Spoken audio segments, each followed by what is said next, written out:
The shop sat on a corner where two quiet streets met, and it had sold records for longer than most of the street remembered, and Ray had stood behind its counter for near enough all of that time. It was a small place and a warm one, crowded floor to ceiling with crates and shelves of records, the old black vinyl kind, so that a person stepping in from the street stepped also into a particular hush. The hush of a room full of music that is not yet playing but might at any moment begin. Ray liked the rainy afternoons best. On a fine day, people had places to be. But when the rain came down, as it was coming down now, steady and gray and settled in for the afternoon, the shop filled slowly with people who had ducked in only to get out of the wet, and had then found themselves, as people do, wandering the crates, flipping slowly through the records, drawn deeper in by the warmth and the hush and the small, endless promise of a shelf full of songs. There was a smell to the place that the regulars loved, the smell of old cardboard sleeves and dust and warm electrics, and a sound beneath the sound, the soft crackle and hum of the turntable between tracks, that no bright new way of playing music had ever quite managed to replace. People came in for that as much as for the records, Ray thought, though they would never have said so. They came in for the feeling of a place where music still had weight, still had a body you could hold in your two hands, still had to be chosen and carried home, and set upon a machine with a little ceremony, rather than summoned from the air and forgotten in the same breath. A record made you slow down, and a person who is hurting, Ray had noticed over the years, often needs, more than almost anything, permission to slow down. Ray had a gift, though he would never have called it that, and would have looked at his shoes if you had. Over all his years behind the counter, he had learned to watch a person browse, and to know, from the set of their shoulders and the way their fingers moved through the crates and the things they lingered on and the things they hurried past, something of what that person was carrying. And then, at the right moment, not too soon, he would go to the turntable and put on a record. Never the obvious one, never the thing they had come in asking for, if they had come in asking for anything. He would put on the one song he felt, in some way he could not have explained, that the person needed to hear just then. And more often than a person would believe, it was the right one. He had watched a tired man stand stock still in the middle of the shop as a song he had not heard in 40 years came out of the speakers, and had watched the years come off the man's face one by one. He did not do it to sell records, though he sold a good many that way. He did it because a song, given to the right person at the right moment, is one of the kindest gifts there is, and it cost Ray nothing but the watching and the choosing, and he had always had a knack for both. He had come to believe, over the years, that this was the truest thing a shop like his was for, in an age when a person could carry 10,000 songs in their pocket and be reached, somehow, by none of them. Anyone could find a song now. What they could not so easily find was the right song, at the right moment, chosen for them by someone who had looked at them and truly seen them. A song a machine suggests because you happen to like another one is not a gift. A song a person chooses for you, having watched your shoulders and guessed at your sorrow, is. And Ray, who had little else to offer the world from behind his small counter, offered that, quietly, to whoever the rain blew in, and asked nothing for it, and counted it the best part of his day. It was late in that gray afternoon when the young woman came in. She came in the way the rain refugees came in, shaking the wet from her coat, but Ray saw at once that she was not really escaping the rain. She was escaping something she carried inside her, and the rain had only given her somewhere to bring it. She drifted to the crates and began to turn through the records, but her eyes did not really land on them. Her fingers moved without seeing.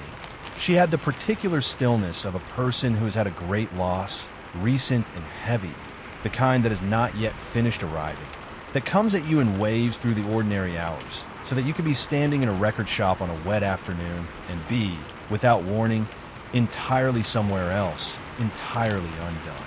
Ray had buried a wife some years back and knew that stillness from the inside. He remembered the months after, how the ordinary world had gone on all around him, indifferent and bright, people laughing in the street, the shop bell ringing, and how he had stood behind his counter feeling as though he were behind glass, watching a life he was no longer quite part of. And he remembered, too, the thing that had reached him in the end when nothing else could. Not the kind words, which had washed over him and left him exactly where they found him. Not the visits, nor the well-meant advice. It had been a song, an old record he had put on one gray evening without thinking, alone in the closed shop, and the music had come out and found him in his grief and sat down beside him in it. And for the length of one song, he had not been alone with it. He had wept then, as this young woman was about to weep, and it had been the beginning, small and quiet, of his healing. He had never forgotten it. It was, in a sense, the reason he still opened the shop at all. He did not go to her. He did not ask her if she needed help, for she plainly needed a kind of help that could not be asked after across a counter. He only watched, gently, from where he stood, and waited to understand what she was carrying, so that he might know what to play. It took him a while. She was not easy to read, the way the tired man had been easy, but at last, watching her pause the longest at a crate of old and gentle songs, and set one down again without buying it, and stand a moment with her hand pressed flat on the closed lid of it as though steadying herself, Ray understood enough. He went, without hurry, to the turntable behind the counter. He chose a record, not a sad one, exactly, for the last thing a grieving person needs is to be told to be sad. They have that in hand already. But not a bright and heartless one either, which would have felt like a slap.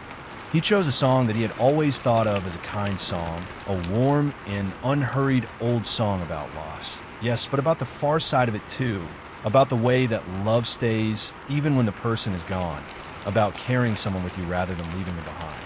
He slid the record from its sleeve and set it on the turntable and lowered the needle and stood back and let the music go out quietly into the warm and rainy hush of the shop. The young woman stopped. Ray watched her stop, the way he had watched 100 people stop, but this was not like the others, quite. She stood in the middle of the shop with her wet coat still on and the record crates all around her, and she listened, and Ray saw the exact moment the song reached the place inside her where the weight was. He saw her go rigid, and then, slowly, he saw her let go. She did not sob or make a scene. She simply stood there in the middle of the little shop, with the rain running down the window and the warm old song filling the air, and let the tears come down her face, quietly at last, the tears she had plainly been holding back for days, holding back all through the ordinary business of a loss, the arrangements and the kind visitors and the being strong. Here, among strangers' records, with no one asking anything of her, to a song she had never heard in her life, she finally let herself simply grieve. And Ray, behind his counter, looked down at the wood and did not watch her cry, for a person is owed their privacy even in a public place. And he gave her the only privacy he could, which was to pretend, kindly, that he had not noticed anything at all. There is a particular art to being kind to a stranger who is weeping, and Ray had learned it the hard way, in his own grief, learned it by being on the receiving end of a great deal of kindness that had been well-meant and clumsy and had only made things worse, the sort that fusses and hovers and asks how you are with its head tilted just so and will not let you simply be sad in peace. The best kindness, he had come to understand, is quieter than all that. It makes a warm room and puts on the right song, and then it looks away and lets you feel the thing you have come there to feel, and is simply near without a single word so that you are not alone in it and yet are also not watched. That was the whole of what Ray did. It was everything. When the song ended, the young woman stood a moment in the quiet and wiped her face and breathed, and something in the set of her shoulders had changed. Some knot loosened that had been pulled tight a long while. She came to the counter, a little embarrassed, the way people are after they have been unexpectedly moved, and she asked Ray, in a voice not quite steady, what the song had been. He told her, and she said she would like to buy it, if she might, and reached for her purse.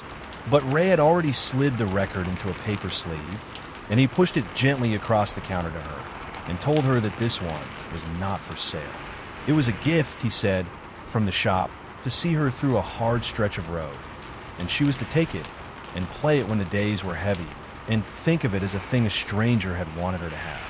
The young woman looked at him, and at the record in its plain paper sleeve, and Ray saw her understand that he had known, all along, more than she had said, and had been kind about it, and asked for nothing. And she thanked him, in a whisper, and held the record to her chest. She stepped back out into the rain, which had softened now to a fine drizzle, and Ray watched her go from behind his counter, holding her record to her chest as though it were a warm thing, which in a way it was. He did not know her name, and never would. He did not know who she had lost, or when, or how she would fare in the long months ahead. For grief is a long road, and a record cannot walk it for you. But he knew that she would go home tonight, to wherever home was, and that on the hard evenings, when the loss came at her in its waves, she would have this. A song, a kind old song about the far side of sorrow, given to her by a stranger on a rainy afternoon, for no reason at all except that he had seen that she was hurting and had wanted, in the one small way he had, to help. That is what a song is for, Ray thought, turning back to his crates as the rain ran down the glass. Not to sell, to reach across the space between one lonely person and another, and to say, in a way that only music can, I know, I have felt it too. You are not alone in it. Hold on, wherever you happen to be tonight, and whatever quiet task is keeping your hands busy, thank you for spending this little while here with us. Rest easy, and whenever you are ready, there will always be another story waiting.